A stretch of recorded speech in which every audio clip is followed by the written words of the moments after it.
అందరికీ నమస్తే. చాలామందికి ఒక ఎక్స్పీరియన్స్ ఉంటుంది.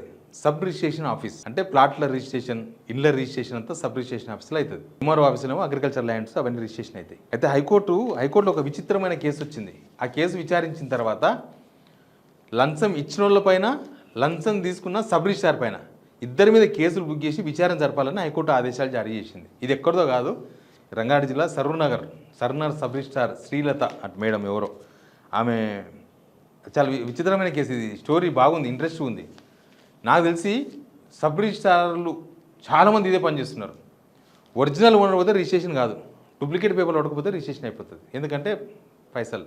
ఇక ఒరిజినల్ ఓనర్ పోతే సతాయిస్తారు, డూప్లికేట్ ఓనర్తోనే అవుతుంది పనులు. డూప్లికేట్ ఓనర్ చచ్చిపోయింది అని చెప్పి ఎవరో దొంగల మూట ఒక డూప్లికేట్ ఓనర్ను ప్రవేశపెడితే రిజిస్ట్రేషన్ అయిపోతుంది. మరి సబ్ రిజిస్ట్రార్లు ఎందుకాడా? ఉత్త క్లర్క్ జాబ్ చేయనికినా, లేకపోతే డబ్బులు తీసుకొని రిజిస్ట్రేషన్ చేయనికినా? ఈ కేసు గురించి మాట్లాడదాం. చాలా ఇంట్రెస్టింగ్ కేసు ఇది. అంతకన్నా ముందు సబ్స్క్రైబ్ చేయండి, వీడియో షేర్ చేయండి, చాలా మందికి ఉపయోగపడుతుంది. ఏమైందంటే సర్వనగర్లో జరిగింది కేసు. ఇది సర్వనగర్ సబ్ రిజిస్ట్రేషన్ ఆఫీస్లో జరిగింది. దీనిలో లంచం ఇచ్చిన వాళ్ళ పైన, లంచం తీసుకున్న ఇద్దరి మీద కేసు పెట్టమని చెప్పింది హైకోర్టు. అందుకే ఏమైంది, ఎవరైతే లంచం ఇచ్చిండ్రో లంచం దేనికోసం ఇచ్చిందంటే ఏదో ఇల్లుకు సంబంధించిన రిజిస్ట్రేషన్ అంట. రిజిస్ట్రేషన్లో లంచం తీసుకున్నట్టు మేడం. ఏమైందంటే అసలు చాలా ఉన్నాయి.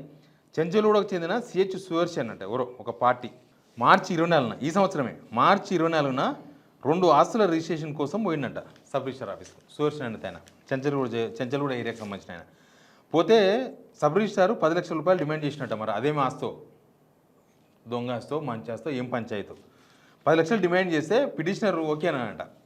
మరి అన్ని చక్కగుండినా ఎందుకు ఇస్తానో తెలియదు. పిటిషనర్ అంగీకరించడంతోన డాక్యుమెంట్ రైటర్ సుబ్బారావును కలిసి 5 లక్షలు ఇవ్వాలని చెప్పారన్నారు. మొత్తం డాక్యుమెంట్ రైటర్స్ చూస్తున్నారా, వాళ్ళే ఏజెంట్లు, వాళ్ళ ద్వారానే జరుగుతాయి. ఇక్కడ అదే జరిగింది. డాక్యుమెంట్ రైటర్ సుబ్బారావును కలిసి 5 లక్షల రూపాయలు చెప్పినారు ఇవ్వమని. ఈ మొత్తాన్ని మార్చి 25వ తేదీన ఇచ్చిందట. మార్చి 24న కార్యాలయానికి పోతే మార్చి 25నే ఇచ్చేసినట్ట. డబ్బులు ఇచ్చిన తర్వాత special power of attorney document పూర్తయిందంట. ఒకటి అయిపోయినాక ఏప్రిల్లో సేల్ డీడ్ రిజిస్ట్రేషన్కి పోయినట్ట. ఏప్రిల్లో సేల్ డీడ్ రిజిస్ట్రేషన్కి పోతే 1 లక్ష రూపాయలు అదనంగా డిమాండ్ చేసినట్ట. డిమాండ్ చేస్తే అది కూడా పిటిషనరు ఆ సోర్స్ అంటే ఆయన వాళ్ళ అల్లుడు గూగుల్ పేలోకి వెళ్ళి 70,000 కొట్టించినట్ట. 70,000 కొట్టిస్తే 10 రోజుల డాక్యుమెంట్ రిలీజ్ చేస్తామని సబ్ రిజిస్ట్రార్ చెప్పారంట. అయితే ఆన్లైన్ చెల్లింపులతో సమస్య వస్తుందని తెలిసి స్టోరీ 70,000 కొట్టిర్రు, తీసుకున్నాక ఇది ఎక్కడో దొరికిపోతామని అనుమానం వచ్చింది సబ్ రిజిస్ట్రార్కి. అనుమానం వచ్చి ఏ బ్యాంకు నుంచి అయితే 70,000 వచ్చినాయో వాళ్ళ అల్లుడు ఎక్కడైతే ఏ బ్యాంక్ నుంచి పంపించిండో ఆడ ఒక కంప్లైంట్ ఇప్పించిందట. ఈవెనే సబ్ రిజిస్ట్రార్, నేను పొరపాటున ఈ నెంబర్కు 70,000 రూపాయలు కొట్టినా అని ఒక కంప్లైంట్ ఇప్పించినట్టు. ఆ బ్యాంకులో కంప్లైంట్ ఇచ్చారు వాళ్ళు, యూకో బ్యాంకు.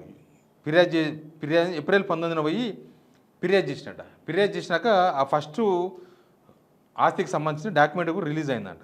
తర్వాత ఇంకో రిజిస్ట్రేషన్ ఉంది కదా, మొత్తం కలిసి మాట్లాడుతున్నారు వీళ్ళు 10 లక్షలు.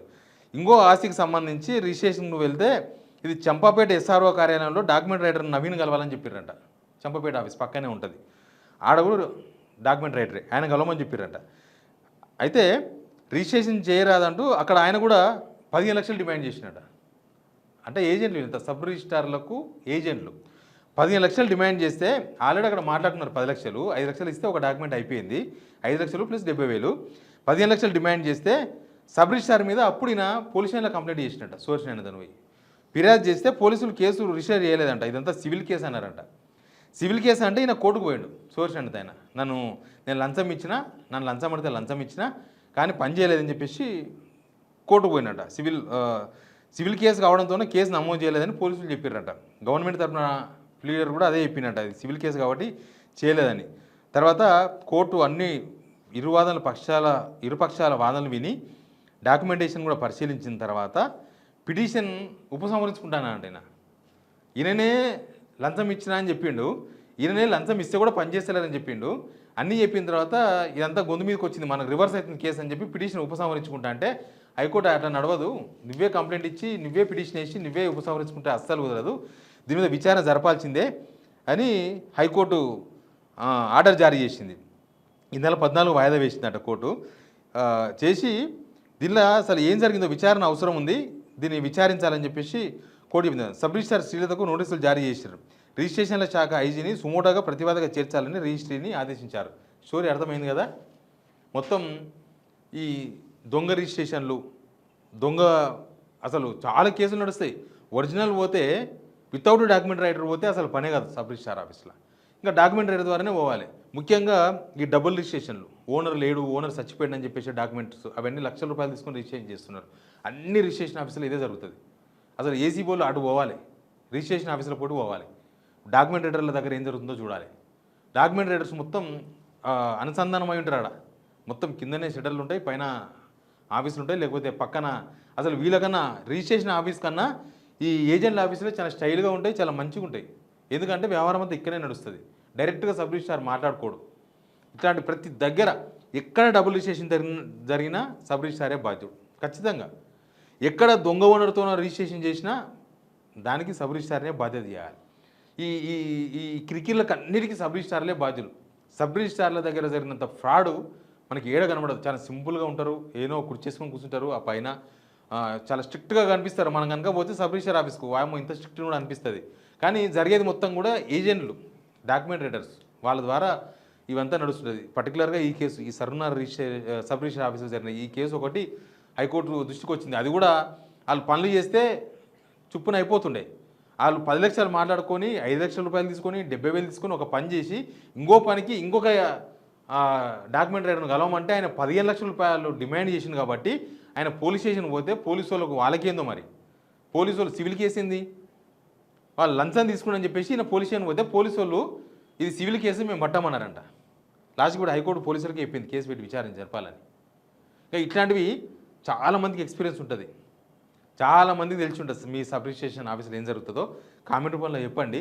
వీలైతే కామెంట్ బాక్స్లో చూసైనా కనీసం ఏసీబీ వాళ్ళు ఎవరైనా కనీసం రైడ్స్ చేస్తారేమో. కానీ సబ్ రిజిస్ట్రేషన్ ఆఫీసులో జరుగుతున్న తతంగం అయితే అందరికి చెడిపేరే. గవర్నమెంట్కు ఏ గవర్నమెంట్ ఆ గవర్నమెంట్కి చెడిపేరే వస్తుంది. జనాలను 30 తిప్పలు పెడతారు. కష్టపడి కింద పడి మీద పడి ఒక ప్లాట్ కొంటే ఆ ప్లాటును ఎవరో దొంగల ముఠా వచ్చి దొంగ ఓనర్ని పట్టుకొచ్చి ఆ ప్లాట్ను అమ్మేసి ఎంబడే రిజిస్ట్రేషన్ చేసి ఎంబడే వేరే వాళ్ళకి అమ్మి ఇట్లా 3-4 చేతులు వాళ్ళే మొత్తం మార్చుకొని లాస్ట్కి ఎడు కాకుండా చేస్తారు. ఫైనల్గా సెటిల్మెంట్ అంటారు. మనం గట్టి ఇట్లా మాట్లాడితే ఇది ఇట్లా అయింది కాబట్టి సెటిల్మెంట్, నీకు 50 వాళ్ళకి 50. ఇంకా మధ్యలో సబ్ రిజిస్ట్రార్ లక్షలు తీసుకున్నారు. వాళ్ళ నిమ్మలం వాళ్ళ పని అయిపోయింది. వాళ్ళకి జాబ్ వాళ్ళ గవర్నమెంట్ జీతం ఇస్తుంది. అయినా సరే ఈ దొంగ పనులు ఎందుకు చేస్తారో అర్థం కాలేదు. అదొక గౌరవప్రదమైన పదవి, కానీ ఇట్లాంటివి చేస్తుంటారు. మీ అనుభవాన్ని కూడా మీ సబ్ రిజిస్ట్రేషన్ ఆఫీస్లో ఎట్లాంటి అనుభవం ఉందో, అసలు ఎక్కడ ఏ సబ్ రిజిస్ట్రేషన్ ఏం జరుగుతుందో కూడా ఈ కామెంట్ బాక్స్లో చెప్పండి. కనీసం అవన్నీ కూడా మనం కూడా ఏసీబీకి ఫైల్ చేద్దాం, చూద్దాం ఏం జరుగుతుందో. Please subscribe signal TV.